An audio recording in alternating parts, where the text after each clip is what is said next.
Selah, Madrid, and this is my story.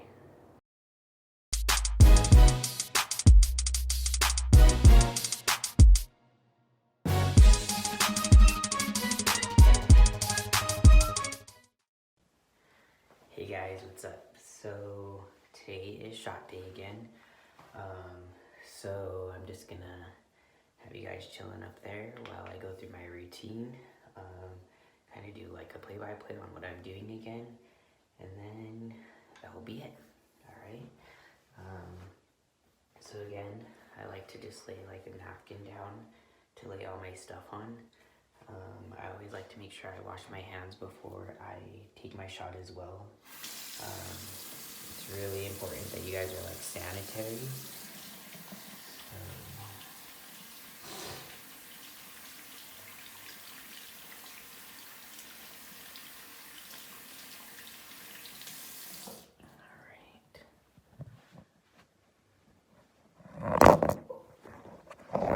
Oops, I have you guys chilling on this rack here. Alright, cool. Alright. And again, just my packet here with all my beans in them.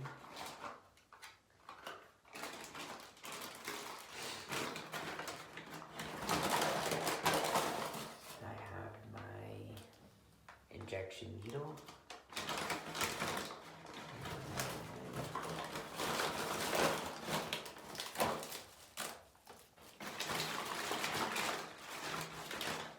My drawing needle.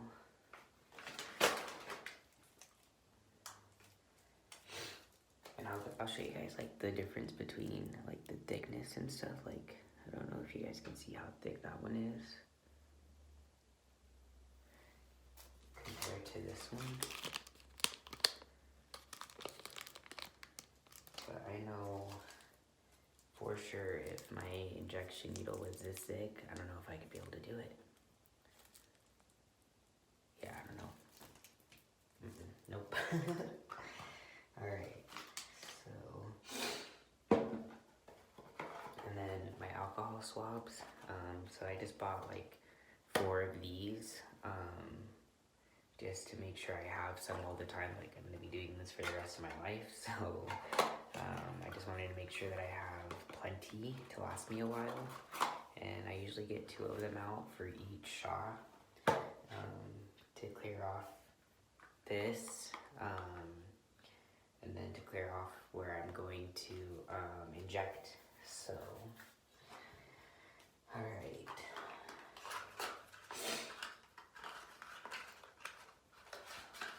Go ahead and take this out of the packaging. Go ahead and take this green thing off. I go ahead and take one of the alcohol swabs. And clean off the top of this. Make sure that's sanitized. I go ahead and open this needle.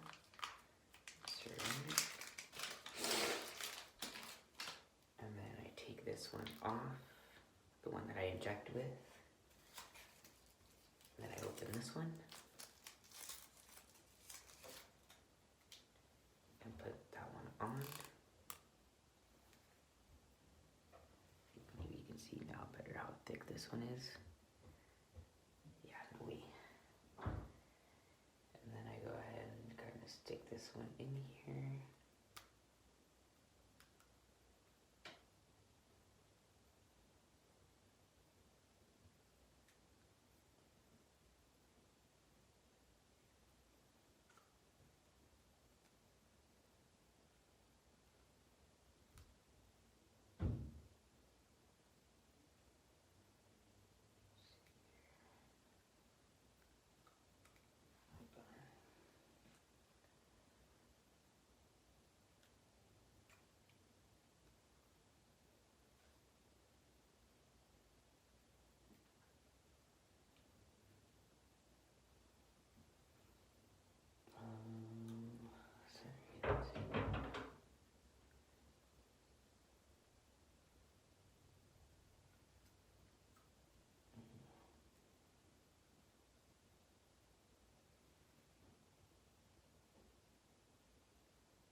So when you fill up the syringe, you want to make sure there's no air bubbles in the syringe.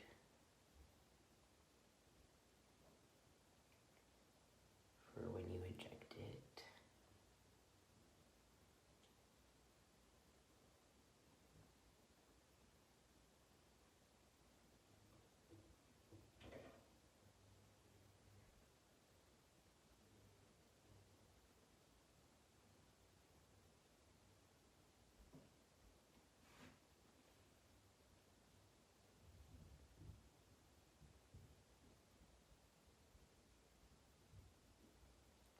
Just doing it real slowly.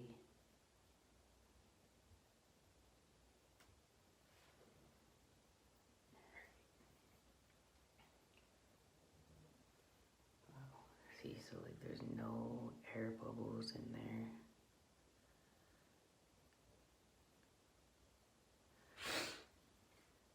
And then I go ahead and put this cap right back on there. Put this one right back on. And you can see it's a lot longer than this one.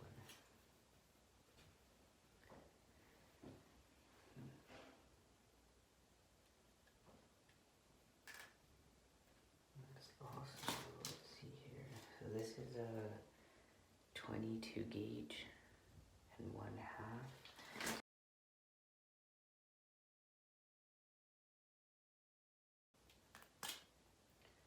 So you can see that's pretty long. Alright. Then I'm just gonna go ahead and put that cap right back on for the meantime. So last time I did it on my left side, so I'm gonna do it on the right this time, because I like to switch off.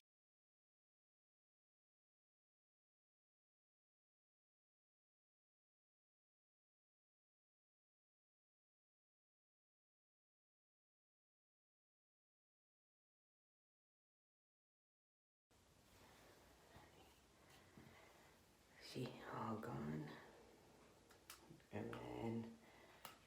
And then we just take that off and put those right in there. With this one. And then go ahead and clean it up a little bit.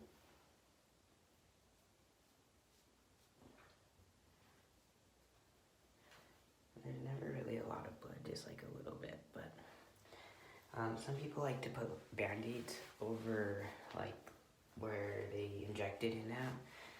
I normally don't really worry about it and I'm just fine. So yeah, but it's all based off your preference. But yeah, that's it for that shop today and many more to come. Alright, I hope everybody had a good day today. Till next time. I look old enough to have a 22-year-old. No. You age like one. Oh, see, there's that. Now I know why all the girls are after you. Oh. I was hoping Gabriel would have mentioned, you know, when you guys were like going to school together. Well, not the same school, but how girls would ask Gabriel for your number. He would get so pissed. He'd come home, and this girl came up to me, and she was cute, and I thought she was going to talk to me, but she wanted Selah's number. I wasn't the cutest kid growing up, okay?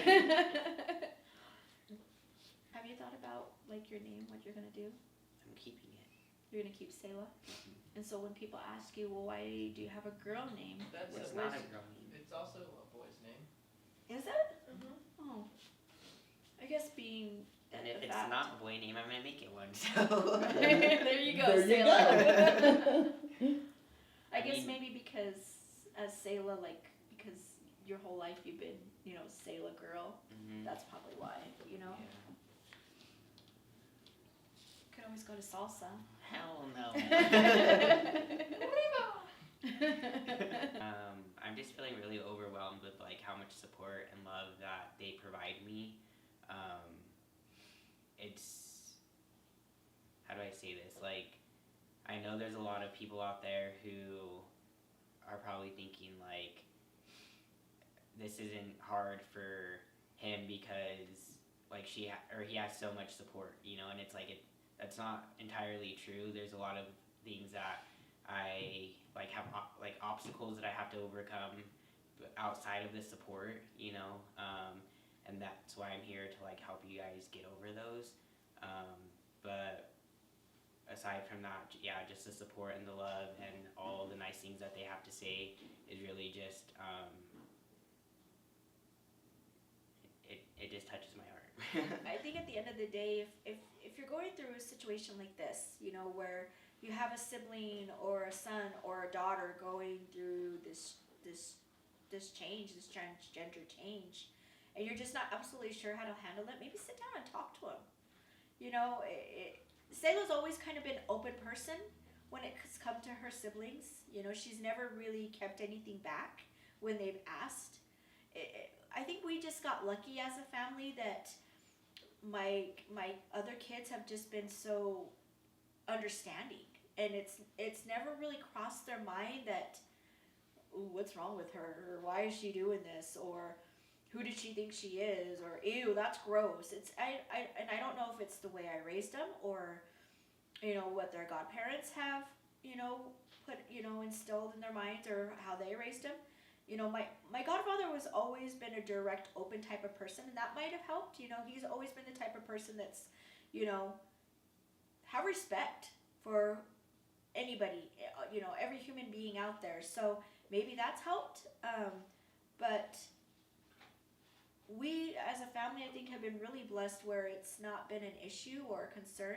But I would say that, you know, if there are siblings out there that are just like, what, you know, or confused, I sit down and talk to your, you know, your brother or your sister about it.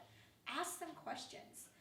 You know, get real with them, because you're just going to be even more confused as time goes by. Yeah, and not only that, like I'm sure they would 100% appreciate that, and it could even, if you guys don't have the best relationship now, it could help to better that relationship, to make sure that they understand like you are willing to understand the situation, and be that support for them. I don't think that I was scared because it was my mom. I think it was just like, because besides my aunt Nina, who is married to a woman, like we don't have gays in the family. So it was just more of like I didn't know how they would have reacted, whether it be my mom, my siblings, my stepdad, his family, our family. Like it was just like all of it together. Yeah, so like now, like seeing and having everybody understand like the process that I'm going through, and hearing like their point of view, it's like comforting knowing that I have that support to fall back on if I am ever feeling like lost or confused or scared or anything like that. I know that I don't have to do it alone.